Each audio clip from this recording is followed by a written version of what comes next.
கடிகாரத்துல 12 எண்ணிக்கை இருக்கு. அப்ப முதல் 3 எண்ணிக்கை மூச்சு உள்ளெழுத்தல், 4, 5, 6 அப்படியே நிறுத்துதல். இப்போ கிளாக் வைஸ் பிரீத்திங் பொறுத்த வரைக்கும் சில பேருக்கு புரிதல் வந்து இருக்கும். இந்த செகண்ட் வரைக்கும் அதை இழுக்கணும், இந்த செகண்டுக்கு அப்புறம் விடணும். இப்போ இது புரியாதவங்களுக்கு நீங்க புரியுவீங்களா? எப்படி வந்து அதை பிரீத்திங் பண்ணலாம்? கடிகாரத்துல 12 எண்ணிக்கை இருக்கு. ஆமா ஆமா. அப்ப முதல் 3 எண்ணிக்கை, அடுத்த 3 எண்ணிக்கை, அடுத்த 3 எண்ணிக்கை, அப்புறம் அடுத்த 3 எண்ணிக்கை. முதல்ல 1, 2, 3 மூச்சு உள்ளெழுத்தல், இழுக்கணும். 4, 5, 6 அப்படியே நிறுத்துதல், உள்ள 7, 8, 9 மூச்சு விடுதல். அப்ப இழுத்தல், உள் நிறுத்தல், விடுதல். விட்ட பிறகு தானாகவே அமைதிக்கு போயிடுது. ஓகே, அந்த 3 செகண்ட் 4வது நிலை. அதனாலதான் முதல் நிலை விழிப்பு மனம், அப்புறம் கனவு மனம், உறக்க மனம், ஆழ் மனம், அமைதி மனம். அந்த நிலைக்கு இந்த மனம் போச்சு அப்படின்னீங்கன்னா அமைதி அடையுது, அங்கேயே ஆனந்தம் அடையுது, அங்குதான் அன்பும் தோன்றுகிறது. அதுல நீங்க சொல்ற மாதிரி இந்த 5 விரலை நான் எக்ஸாம்பிளா எடுத்துக்கிறேன். இந்த முதல் 3 மனங்கள் நம்ம பாக்குறோம். ஆமா, 4வது குணமா இந்த விரலையும் ஒன்னா இணைக்கிறோம்னு நினைக்கிறேன்.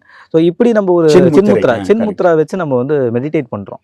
நீங்க சொல்ற அந்த பிரீத்திங் எக்ஸசைஸ்ல அந்த கிளாக் வைஸ் பண்ணும்போது சின்முத்ரா வைக்கும்போது என்னென்ன பெனிஃபிட்ஸ் வரும்? இப்ப முத்திரைகள் வந்து கைகளை பிடித்து கொண்டும் செய்யலாம். இப்ப மனசு இந்த முத்திரையில போயிடுச்சுன்னு வைங்க, அப்புறம் நான் பிடிச்சிட்டு இருக்கிறேனா விட்டுக்கிட்டு இருக்கிறேனா அப்படிங்கிறது இருக்கும். இப்ப நான் பிரபஞ்சத்தோடு இணைகிறேன். ஓகே, இந்த இப்படி. ஆமா, இப்ப நான் உடலோடு இணைகிறேன். ஓகே, நான் மனதோடு இணைகிறேன். ஓகே, நான் அறிவோடு இணைகிறேன். ஓகே, இப்ப பாத்தீங்கன்னா இது உடலோடும் மனதோடும் அறிவோடும் இணைந்த நிலையில் இருக்குது. அப்ப இதுக்கு என்னென்ன தன்மை இருக்கும்? உணர்ச்சி இருக்கும், உணர்தல் இருக்கும், இந்த அறிவு உணர்வு இருக்கும். ஆனா எதை வந்து டச்சப் பண்ணல? இந்த பிரபஞ்ச உணர்வோடு டச்சப் பண்ணல.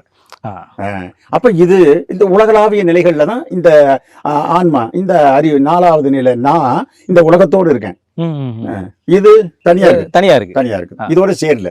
அப்ப நான் என்ன பண்ணணும்? இந்த 3 விட்டாதான். அதனாலதான் சொல்றேன், நீ இறைவனை நோக்கி கொஞ்சம் வந்தேன்னா இறைவன் உன்னை நோக்கி வருவார். Okay, super. அதுதான்ப்பா எல்லாம். அதனாலதான் என்ன சொல்றோம், எல்லாம் உன் கையிலேயே இருக்கிறது, பிரபஞ்சமே உன் கையில இருக்கேப்பா. சிம்பிளா முடிச்சிட்டீங்க. இந்த விரலோட இது இணையறதுக்கு பின்னாடி இவ்வளவு பெரிய யூனிவர்ஸ் ஃபேக்டே இருக்கு. அதனாலதான் இது புறப்பற்று. இந்த 3ம் இது அதான் கடந்த உள்பற்று.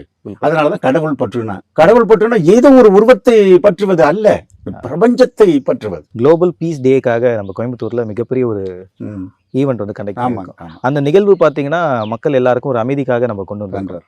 இப்படி ஒரு நிகழ்வு இருக்கும்போது மக்களுக்கு வந்து அமைதியை நோக்கி எல்லாரும் ஓடிக்கிட்டு இருக்காங்க. எதனால அமைதி இல்லைன்னு நினைக்கிறீங்க? இது இருக்கிற இடத்தை விட்டுட்டு தொலைச்ச இடம் ஒண்ணு, தேடுற இடம் ஒண்ணா இருக்குது. அதனால அமைதி என்பது புறத்தில் இல்லை, அமைதி என்பது அகத்தில் தான் இருக்குது.